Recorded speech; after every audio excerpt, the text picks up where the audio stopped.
Kathy Halber. I'm a volunteer with ADRC in Rusk County. Welcome to this month's Beneficial Bites. So it's April, and April is tax time. And whether you're getting a refund or you owe, it just makes us all a little more aware of money and money smarts. So to give us some money tips today, I have my friend Ann here. She's the branch manager over at Heritage, which is now Connexus Credit Union. Okay, We're in the process of a merger. Yeah, and they're right there on the corner of Minor and 7th. Okay, right before you get to 27.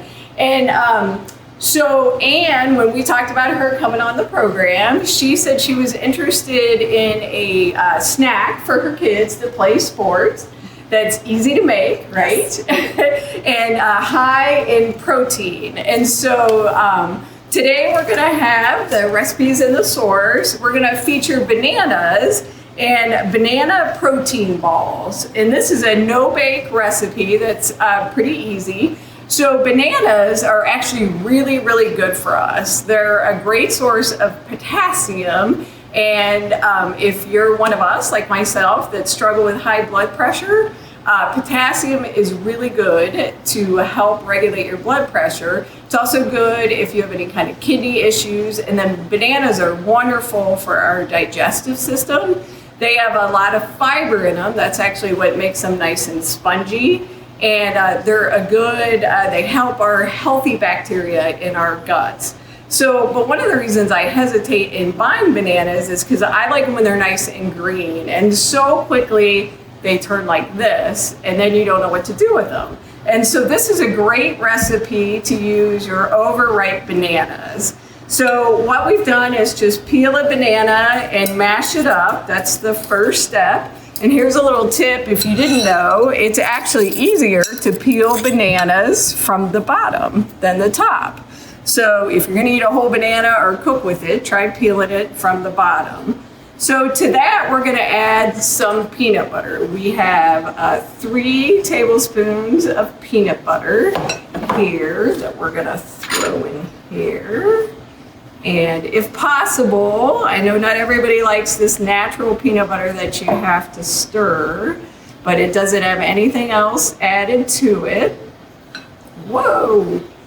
So we're going to add our peanut butter in here, and then we're going to add in 1 tablespoon of honey.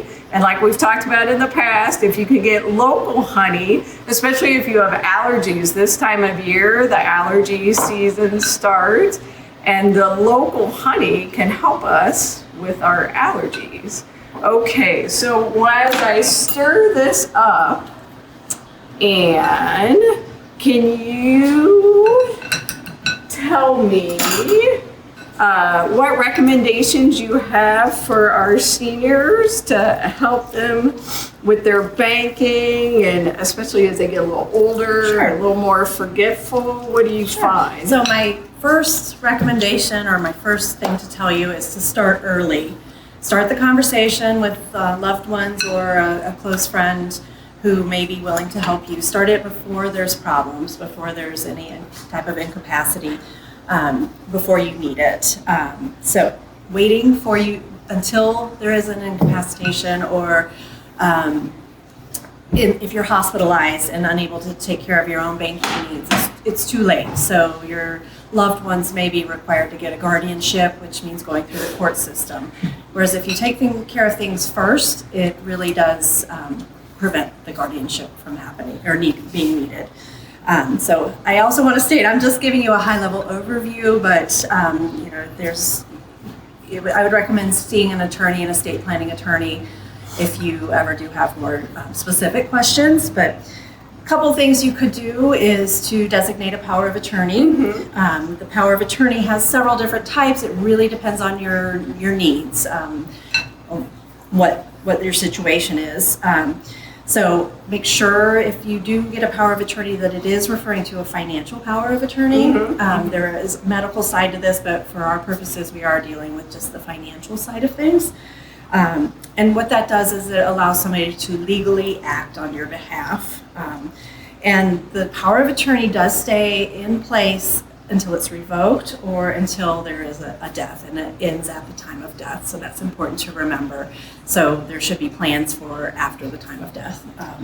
And so with a power of attorney, it can be like temporarily used, yes. and then so if you were my power of attorney and I needed your help just for a little while, but not, then you could use it, and then I could resume my you could revoke my privileges, right, and then be correct. Kind of Yes, so, that's a good point. Yeah. So Okay.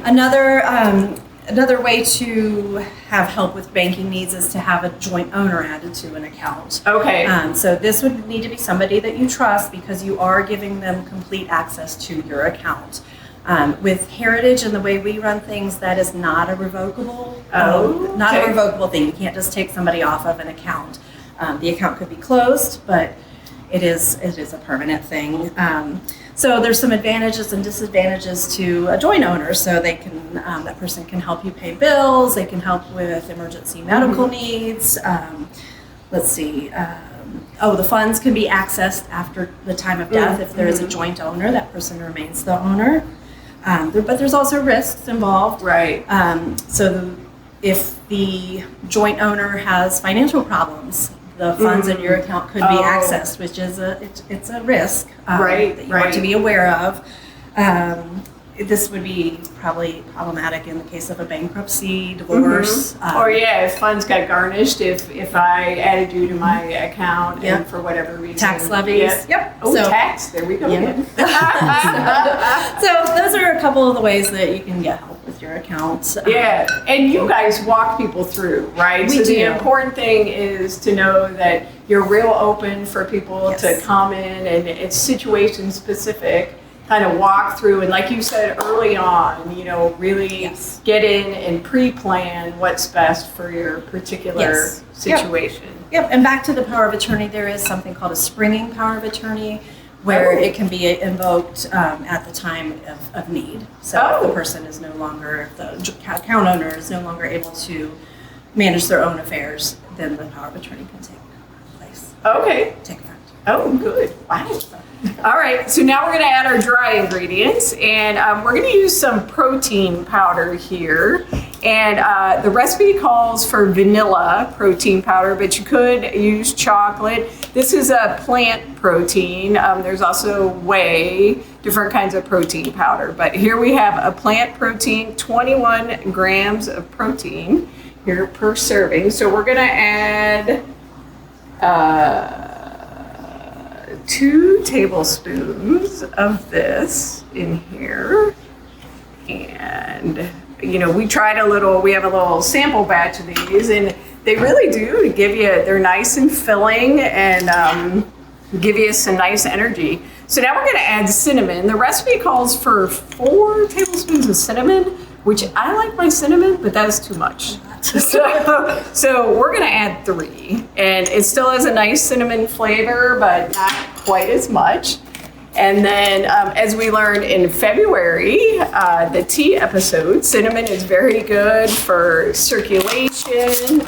I think it's good for blood sugar levels, things like that. And then we're going to add some chia seeds, which are very good for your oils, to keep you nice and lubricated. And then, we don't need a measuring spoon for our chocolate chips. We're just gonna put in however many of those look good. We got some dark chocolate chips. I'm sure that's more than what the recipe called for, but yummy. And then 1 cup of oats. So, and while I stir all this together, so I know elder abuse, like we talked in the first little part there about some risks, right? So in elder abuse is definitely a concern. So it is. You guys kind of keep an eye out for that, or what do you know about We do. that? If there's unusual activity on an account, or a person, a senior comes in with someone that we're not used to seeing with them, and that person is being very pressuring the senior to do something that they don't normally do. We keep an eye out and try to check into what may be going on. You called it elder abuse. Another term is financial exploitation. But that is actually the #1 crime against seniors over 65 and older. It's the #1 crime. So this just means that an individual is illegally or improperly using the assets of an elder person for their own benefit or their own gain. So like if you have someone with dementia, right, and they don't know or failing cognitive abilities, not necessarily just someone with that type of Okay. problem. I mean, even someone who has all their faculties may be taken advantage of without understanding and without realizing what's going on. And scams are a big thing with that too. They are. So right? I wanted to go over some of the different types of exploitation. Scams are something you hear about quite frequently, and it could be tax and debt collection scams. The IRS is on the phone pressuring money from the individual. Have you heard of grandparent scams? Yes. So that's my dad almost fell for that. It is so scary. Yes, so scary. it is. Somebody calls and impersonates the grandchild, stating that they're in trouble and they need money sent ASAP. And they even knew the nickname that we have for my grandpa. I guess that's a concern with social media. Maybe they're able to tie together and know what his particular nickname was. So it seemed all more convincing. Lottery and sweepstakes scams. So hey, you won the Publishers Clearinghouse. Romance scams is another one. Some of these will start out very small, with small requests for money. However, over time, the requests usually get bigger and bigger until something happens or until the money is gone. So very scary. Yep. Telemarketers call and scam people out of money. Well, and even like fundraisers, right? My dad would just get endless calls for fundraisers, and he didn't really understand what they were asking, so would commit to giving. Not sure.